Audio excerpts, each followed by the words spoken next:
think that was quite pleasant, and considering that we are geared towards the over 40s, I suppose it's the sort of thing that would appeal. Certainly it appealed to me. I thought that was quite a nice, gentle piece for this time of the morning. I mean, who wants raz, raz, raz at 6 o'clock? Well, it's actually 6:48 right now. It's 6:45. That's a Domanio, isn't it? It's 6:48, it's 6:45. Well, you know what I mean. I give an approximation. Jack Domanio lives. The important thing, I think, really, is that we do gear to the over 40s. Oh, yeah, you may say. But a very established body who reviews the activities of media have said that every minority, every diversity, every bit of this, that and the other is representative and represented by the UK broadcasters, the major ones, except the over 40s, both in terms of people who appear on the air, and also the aim of programmes is we, over 40, are vastly underrepresented. Now, how's that? And we're the people that don't bark terribly hard. Probably because we're more mature than those who do bark, although I'm known as a barker. I'm a real rabble-rouser. You can find out by tuning into MiradorTelevision.com and taking a look. But in the main, we have seen our days of protest. We have seen our days of racing off to the beach every 5 minutes, and we are, what shall we say, a tolerant lot. That's why you don't hear much from us, and therefore I suppose that the broadcasters in the main have forgotten about us. Or is it that most of them are under 40?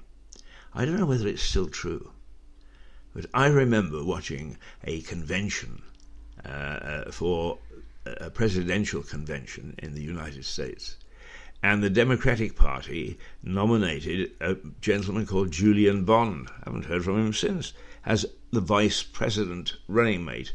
I suppose it would have been to, who would it have been to? I don't know, Johnson perhaps, or somebody of that, Hubert Humphrey perhaps. But anyway, the fact is, he had to have his nomination taken down because he was under the age of 40.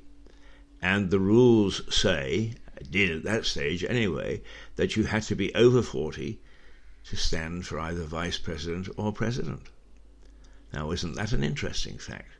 And I wonder, I'll check that out actually, I wonder if it still stands.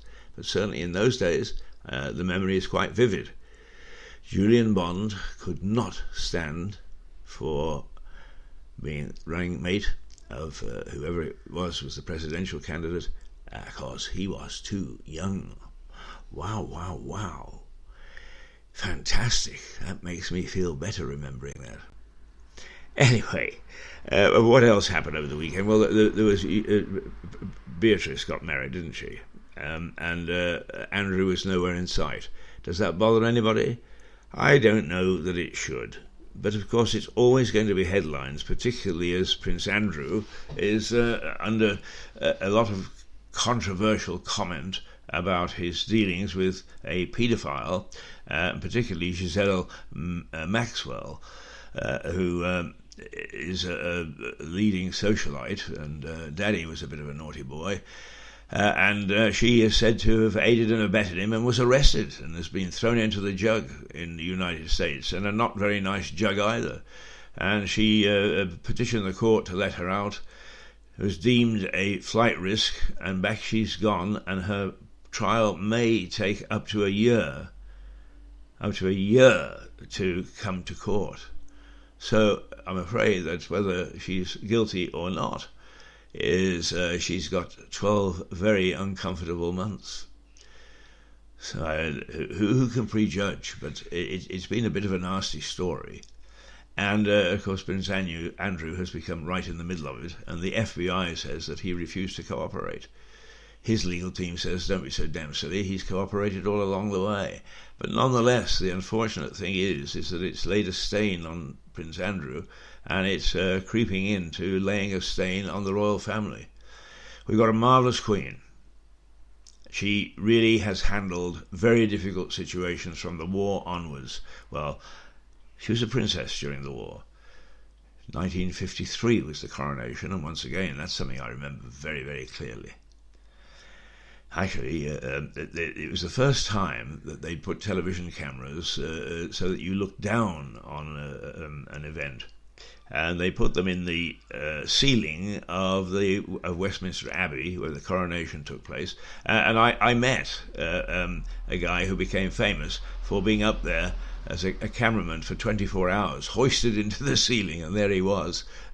He had to stay there with this camera. I didn't think he was a particularly nice man, but you had to admire the fact that how the hell did he cross his legs? But there we are. These are the things that you worry about, aren't they? Well, we're 23 minutes into this show, so let's see. This one here, You Are My Rainbow. Shall we find out what You Are My Rainbow is all about? Oh no, have I played that? Yes, I have. Let's go to Mr. Sunnyface then. He is Mr. Sunnyface.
I think that's not so bad. It's rather jolly. And actually, the music this morning came up because I tapped in sunny. Because it is sunny outside. Yes, it still is. After this, I shall go for my coffee. I shall pick up my paper. And it looks as if it might be nice enough this morning for me to sit in the precinct, which is a nice cobbled pedestrian area in Lewes. I can have a nice cup of coffee from the lovely ladies who open up at about 7 o'clock. And all in all, it can be quite enjoyable.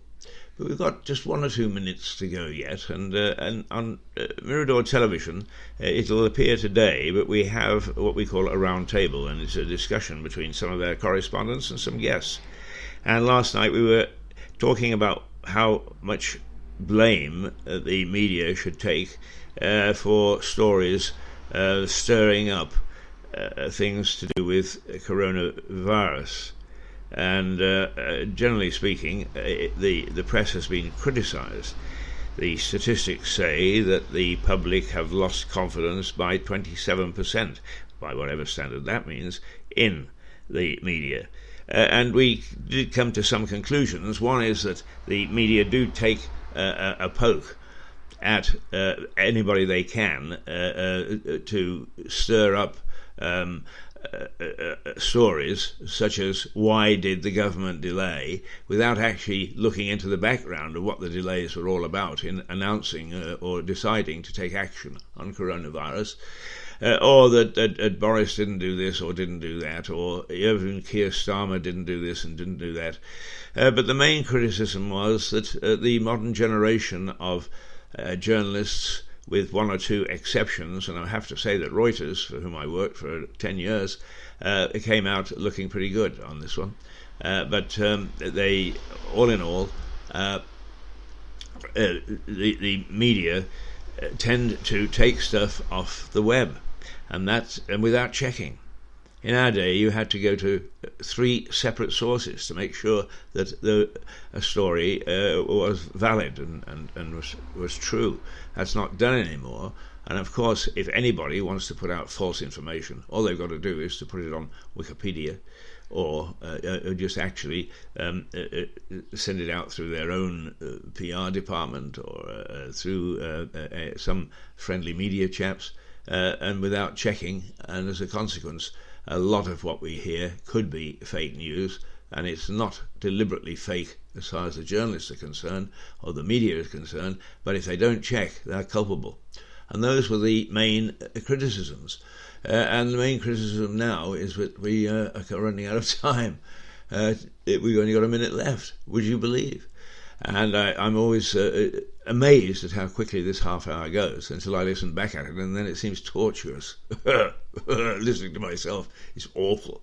But nonetheless, it's been a pleasure to be here this morning. I haven't had any response to the chat, so I guess number 6 listener is, but we'll persevere. We'll get to 10 before the month is out.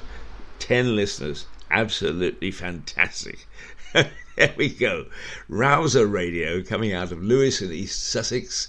And I have to say that it is always great fun being with you in the morning, even if not too many people are listening. Although the algorithms, logarithms, or whatever, I think, make mistakes. Keith Hayes, Alan Lewis in East Sussex in the UK. Good morning.